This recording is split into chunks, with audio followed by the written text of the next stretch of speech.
Hi friends, today let us talk about the customary law of inheritance among Nambudiri Brahmins in India. Although Nambudiri families are both patriarchal and patrilineal, with the head of the family descending in the male line, as the case with Brahmins in other parts of India following the Midakshara and the Dayabhaga system of inheritance. In many other respects, Nambudiris not only mark a complete departure from the principle but follow the extraordinary custom of Malabar Marumakatayam or matrilineal system of the Nayars. It is found reiterated that the law with respect to consent of Sheshakars to sales by Nambudiris is the same as with the Marumakatayis. Usage of Nambudiris differ on some important points from those of Brahmins in other provinces in India, whose prominent variations are detailed herein below.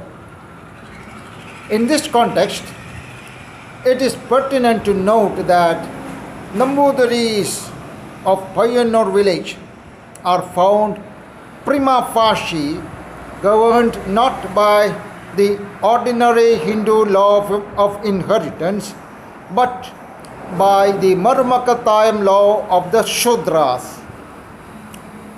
One cannot wholly ignore and dispense with the findings in Subramanian versus Parameshwaran, Indian Law Report 6, Madras 121, where the parties to the suit are Nambudiri Brahmins following the Marumakatayam rule of succession and inheritance, nor draw adverse inference from Janardhanan Nambudiri part versus Krishnan, shifting the onus of proof over to the lower court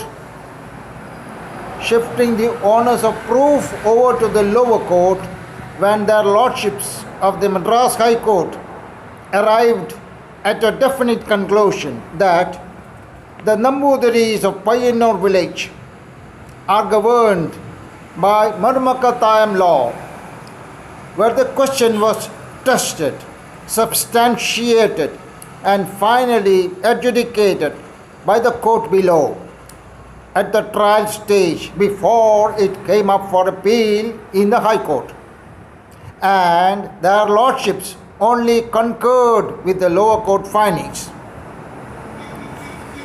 In fact, with rare exceptions, Nambudiris follow the Marumakatayam law with this radical difference, that succession among Nambudiris is traced to the males, while among the Nayars, succession is traced to the females. Now it is revealed that Nambudiris who follow Marumakatayam law as regards rights to family property and succession, except in the constitution of the family, which in this case of a Nambudiri illam particularly follows the law of descent through the sons, and in the case of Marumakatayam Nayar Tarwats, they follow the law of descent through the sisters' children. To say therefore that Nambudiris are to any extent governed by Hindu Midakshara law would be meaningless, because there is no warrant for the supposition that women's interest in properties, such as known to the Hindu law, is also known to the law of the Nambudiris. Obviously, because Justice Raman Tampi's conscience did not seem perturbed when his robes, stocked soaked in stark medievalism, discerned a rational classification and intelligible differentia. His reason for this distinction that Nambudiris follow the Marmakatam law of the Nayars, and I would say, since Nayars follow Marmakatam law, Mukkuvans or Nalilakaran fishermen of North Malabar also follow the Marmakatam law of inheritance, unlike the Mukkuvans or Aryans in South Malabar. Obviously, as I said earlier, because Justice Raman Tampi's conscience revealed, discerned a rational classification and intelligible differentia. His reason for this distinction that Nambudiris follow the Marmakatam law of inheritance seem to lie in Nambudiri origins traced to fishing sailing tribe of remote antiquity. In spite of the cleavage of opinion among rogue fraternity of the legalistic snarl, as made evident from the array of reported decisions discussed by legal luminaries, Raman Tampi's luminous judgment is not a finding based on egregiously erroneous grounds. An insightful examination into the decisions of the High Court of Judicature at Madras requires to be treated with great consideration. Precision of language and acuteness of observation is certainly a material factor that has to be considered. There is a recurring theme in Justice Raman Tampi, which could consistently be explained away as relating to rules regarding management and enjoyment of properties, in which respect rules relating to Marmakatam law, Marmakatam Tarabat, alleged to be adopted by Malabar Brahmins called Nambudiris, and we are thus not routinely disappointed. On a careful consideration of the several judicial pronouncements on this subject, even by the Travancore High Court, the Royal Court of Travancore, usually is glossed over in traditional accounts. The judicial observation appears to be an indispensable resource material for anyone interested in subaltern studies concerned with Nambudiri Brahmins. It is doubtful whether, in the light of the statements of several Vaidikas in the country, that Nambudiris follow the Smridhis and other recognized texts of Hindu law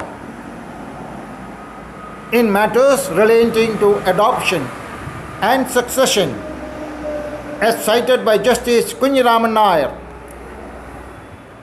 Vague and sweeping assertions bordering on the principle of Marmakatam law made applicable to Malabar Brahmins, but subject to certain modifications based on custom and usage, appears to be a sound reasoning. Fortified upon the assimilation pronounced by Justice Raman Tampi, and also having regard to the merits of the rival contentions, I formulate my conclusions in support of the autochthonic theory for Nambudiri Brahmin origin and descent. On the contrary, such presumptions as contributing to the emigrant theory for Nambudiri Brahmins appears to me to be a mere surmise, wholly unsupported by any historical methodology. In short, by way of conclusion, what I would like to say is, Nambudiris follow the Marmakatam law as regards rights to family property and succession, except in the constitution of the family, which in the case of Nambudiri Illam follows the law of descent through sons, and in the case of Marmakatayam Tarawad follows the law of descent through sisters' children. It is well known that enjoyment of property, in the enjoyment of property, the customs of the Nambudiris do not differ from the customs of Malayali Shudras. By the word Malayali Shudras, what is meant here is the Nayars of Malabar. No doubt, Arayans, Mukuvans, or in other words, Nalilakar and fishermen were also classified as Malayali Shudras. However, impartiality of family property being the rule prescribed and community of interest cannot be severed by partition without the consent of all the members of the Illam. The male members possess the right to succeed to the management of the family property by seniority, and absolute control of the family affairs is vested in the senior male member who represents the family.